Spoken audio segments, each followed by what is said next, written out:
Okay, in this video we're going to look at how to resize and transform objects. So what I've got here is currently a selection around a car that I'm going to place onto this image here. So I've already made my selection using the quick selection tool. I'm just going to pick up the move tool and then drag and drop that across. Now often when you select something and put it on another picture, I'm just going to close this one down now, I don't need it anymore. But when you pick up something and put it on another picture, it's often too big or too small, or it's the wrong angle or anything like that. So how do you resize it? Well, you need to do Control or Command T. Now when you do Control or Command T, it puts this bounding box around your object. It's important that you try and see a corner handle. Now you can move the objects across so that you can then see a corner handle, or what I like to do is just do a Control 0. Control 0 will always show me the corner handles on my transform box, no matter how big or how small the image is that I want to resize. So Control 0 or Command 0. Now with these corner handles you can grab them in and you can resize your object. Now you have to be careful because you can distort the image when you're resizing using a corner handle, or you can use a top handle, or you can use one of the left or right handles as well to resize your object. I'm just going to cancel that, so I'm just going to undo that and then do Control T again. Now if you want to make sure that it stays proportional, in other words you don't distort the image, you need to hold down the shift key as you drag from a corner handle. That way it doesn't matter how you drag with your mouse look, it must always stay proportional to the object. So that's basically how you resize things in Photoshop. You do Control T or Command T, you grab a corner handle, if you want to keep it proportional, hold down the shift key and then just drag the handles in and you are resizing your object. There are lots and lots of options available for you if you want to be super accurate. You can give it a particular pixel width and height if you wanted to do that. You could also reduce it by, for example, 50%, or you could make it 150% bigger than what it is, 1.5 times its size, just by typing numbers directly in here.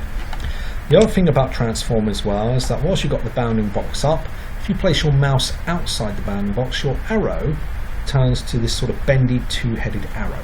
And that means you can now click and drag with your mouse and you can rotate objects. So you can spin them around and rotate them to different angles should you wish to. And if you wanted to be really accurate with your rotation, again you could come up here and put in an actual degree number of rotation that you wanted to do. Now at the moment it rotates around this central point here, which is known as the point of rotation, but I can grab that little circle and I can place it up in this corner here, and now it will pivot and rotate around there. I can even just bring it right outside the picture and put it right up here in the corner, and it now rotates around that point. So that's known as the point of rotation. By default it's always sitting in the center and you just rotate around the middle of the object. Okay, to apply your transformation you can either come up here and tick it, say yep I'm happy with that, or you can cancel it and start again if you wanted to, and that will put it back to its big size and you just start again. What I like to do though is double click anywhere inside the bounding box. Double clicking inside the bounding box is the same as ticking. So double click applies your transformation. It's very important you get rid of the bounding box. If you still have the bounding box on, you can't do anything else in Photoshop. It restricts you from doing anything until you've applied your transformation. A really another nice thing about the transform Control T is not only does it allow you to resize objects, not only does it allow you to rotate objects, but if you right mouse click inside of the bounding box you can flip objects. So I can flip this horizontal, in other words have the car facing the other way, flip horizontal and it will go back the other way. You could even have it sitting on its top, so as if the car has had a crash. So you can flip vertical. And there's lots of other options that you can see here as well. So you can do perspective, you can distort, you can skew, scale and rotate of what we've been doing anyhow.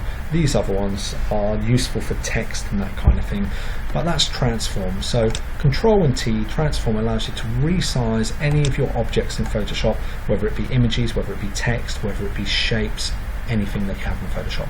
Remember to always double click to apply your transformation.